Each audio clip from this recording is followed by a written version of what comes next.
यदि आज से 20 से 25 साल पहले हम जाए तो हमें याद आता है कि कैसे अप्रैल और मई के महीनों में हम सारे बच्चे अपने नाना नानी के, अपने मामा के घर जाने के लिए किस तरह अधीर हो उठते थे।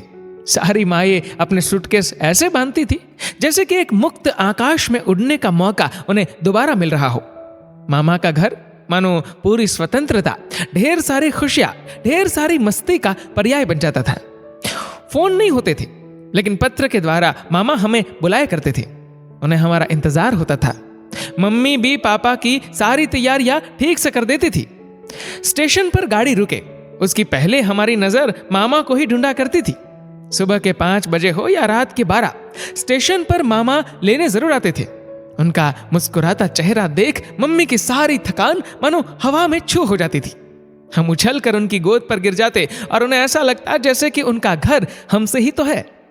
सारा सामान अपने ही कंधे पर उठाकर हमें घर तक ले जाते।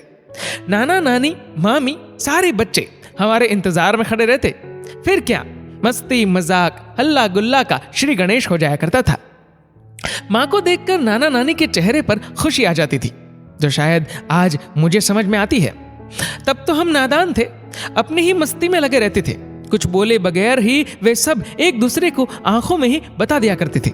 माँ का चेहरा देखकर नाना नानी समझ जाते कि उनकी बेटी कितनी खुश है और कितनी उदास। तब तो कभी ऐसा हुआ ही नहीं कि कौन सी चीज मेरी है, कौन सी नहीं, कौन सी चीज मामी से कहनी है, कौन सी चीज छुपानी है। छोटा मोटा रूठना मनाना तो तब भी हुआ करता था, लेकिन उसकी वजह से कभी दिलों में दरार नहीं आती थी। नाराजगी 2 पल की होती थी। नई सुबह के साथ सब पुरानी बातें भूल जाते थे। मामा का टोकरी भरकर आम लाना, मामी का हमें रोज आइसक्रीम खिलाना, नानी माँ के हाथ के हलवे का स्वाद कौन भला भूल सकता है। हमारे शोरगुल से परेशान होकर नाना जी का हमें कभी कभी डांटना और नानी का हमें पुचकार लेना। सारे बच्चों का सुबह उठकर एक साथ खेलना, एक साथ खाना खाना, एक साथ सोना, सब कुछ साथ साथ। बिजली चली जाए तो आंगन में या छत पर गद्दी लगा के सोना। ना कोई नखरे, ना कोई शिकायतें, ना कोई बड़ी बड़ी फरमाइशें करता। तब तो मॉल नहीं होते थे, मल्टीप्लेक्स नहीं होते थे, ना ही गेम जोन हुआ करते थे। तब हम खेला करते थे सांप सीढ़ी, ludo, cricket, gilli danda, carrom, कंचे, लगोरी, खो खो और न जाने कितने सारे ऐसे खेल जिनका तो कोई नाम भी नहीं था। बस यूं ही खेला करते थे। आज भी याद है वह टन टन करते कुल्फी वाले का आना, लाल कपड़े में ढके हुए मटके में ढेर सारी कुल्फी रखना और सारे बच्चों का घर से एक साथ बाहर निकलना और चिल्लाना। 1 या 2 रुपए की ही कुल्फी आया करती थी, जिसमें एक आइसक्रीम स्टिक, जिसे हम तो लकड़ी कहा करते थे, लगी होती थी। पर स्वाद इतना होता था, आज भी वह स्वाद सभी की जुबान पर होगा। बच्चों की लड़ाई में कभी मम्मी आई नहीं, सभी ने कहा सब मिलकर खेलो। शायद कोई तीसरा दूर से देखे तो पता ही नहीं चलता कि किसका बच्चा कौन है।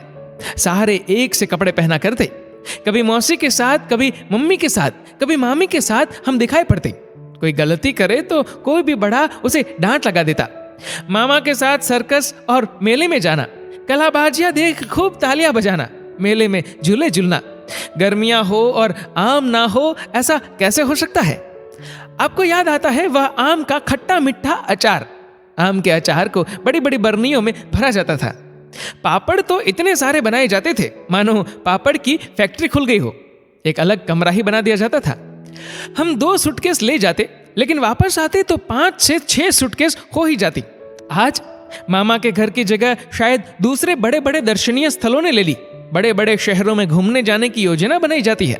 देश विदेश के अच्छे से अच्छे होटलों में बुकिंग कराई जाती है। 2-3 महीने पहले से ही वेकेशन की तैयारी हो जाती है। ऐसा नहीं है कि इस तरह घूमना अच्छा नहीं लगता।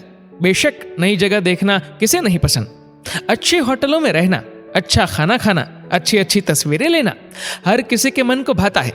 लेकिन क्या होटल में आपको नानी के हाथ का हलवा मिल सकता है? कोई होटल वाला आपका ऐसा स्वागत करेगा जैसे आपके मामा करते?